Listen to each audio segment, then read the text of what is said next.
Hi friends, ఎలా ఉన్నారండి? అందరు బాగున్నారండి? నేను కూడా చాలా బాగున్నాను. ఇదిగోండి ఈరోజు సొరకాయ స్వీట్ చేద్దామని చెప్పేసి సొరకాయని మొత్తం ఇలాగా తీసేసాను తోలు దీనితోటిగా. ఇప్పుడు ఇది తురిమిన తర్వాత స్వీట్ చేయాలన్నమాట. చాలా బాగుంటుంది సొరకాయ స్వీటు. మీరు కూడా చేసుకోండి. టేస్ట్ అయితే సూపర్ ఉంటుంది. అసలు ఎంత బాగుంటుందంటే అంత బాగుంటుంది. మా అమ్మ చేస్తుండే అప్పుడు చిన్నప్పుడు మేము భలే తింటుంటిమి.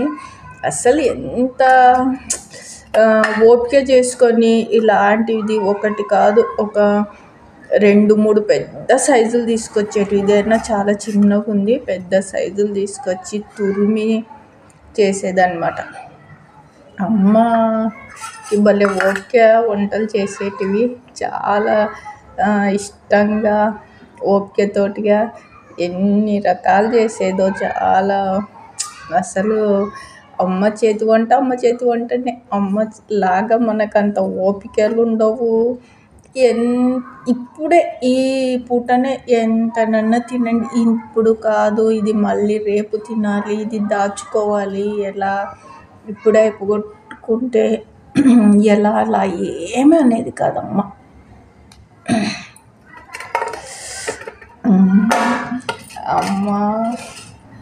అమ్మ చేసేటివి స్వీట్లు. ఇప్పుడు నేను వంటలన్నీ అమ్మ చేసేటివే నేను చేసి వీడియోలలో చూపిస్తుంటాను.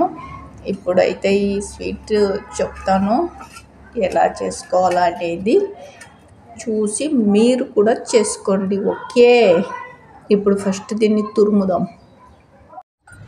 ఇలా బాగా తురుముకున్నాక మిక్సీలో తురిమాను అనమాట. ఫస్ట్ అమ్మ అయితే చేతితోటిగా తురిమేది. ఇప్పుడు మనకు అన్ని ఫెసిలిటీస్ ఉన్నాయి కదా, అందుకని మిక్సీలో వేసి తురిమేసాను అనమాట. ఇంకా ఇలాగా తురిమిన సొరకాయని కుక్కర్లో 3 విజిల్స్ పెట్టాం. 3 విజిల్స్ కరెక్ట్గా సరిపోతాయి. ఇంకా నీళ్ళు ఇంకిపోకుంటే మూత తీసేసి ఇంకిపోయేలాగా చేయండి. అంతేగాని మళ్ళీ అట్లనే మూతలు పెట్టొద్దండి. కుక్కర్లు పేలిపోతాయి అని చెప్తారు చూడండి. ఇలాగ నీళ్ళు లేకపోతే కుక్కర్లో అది పైకి సౌండ్ చేసి పడిపోయి దెబ్బ తగలడం చేస్తాయి. అందుకని నీళ్ళు లేకపోవడమే జాగ్రత్తగా చేయాలి వంట కుక్కర్లో చేసేటప్పుడు. తర్వాత వచ్చేసి ఇంకా ఇలాగా చక్కెర బెల్లం వేసి బాగా కలపాలన్నమాట. ఓకే, ఇలాగ తగినంత చక్కెర బెల్లము వేసి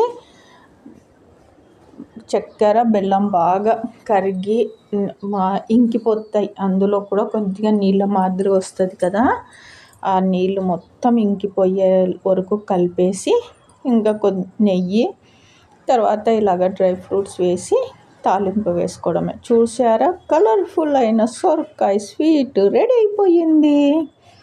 అంతే, ఇంకా ఎంత టేస్ట్ ఉంటుందంటే ఈ స్వీట్ చేసినప్పుడల్లా నాకు అమ్మ గుర్తొస్తుంది. ఎంత చేసేదో అమ్మ అయితే పేద బొగ నిండా చేసి పెట్టేది. ఎంతైనా తినొచ్చు, ఎప్పుడైనా తినొచ్చు, ఎలాగైనా తినేయచ్చు. అస్సలు నిజంగా చెప్తున్నాను చూడండి, పిల్లలకి తల్లిదండ్రుల వాల్యూ ఎప్పుడు తెలుస్తుంది అంటే పెళ్ళయ్యాక. నిజంగా చెప్తున్నాను, పెళ్ళయ్యాక అప్పుడు వరకు అమ్మ ప్రేమ ఇంతేలే మామూలే అనిపిస్తుంది. పెళ్ళయిన తర్వాత అమ్మ గొప్పతనం బాగా తెలిసి వస్తుంది అన్నమాట. బాయ్.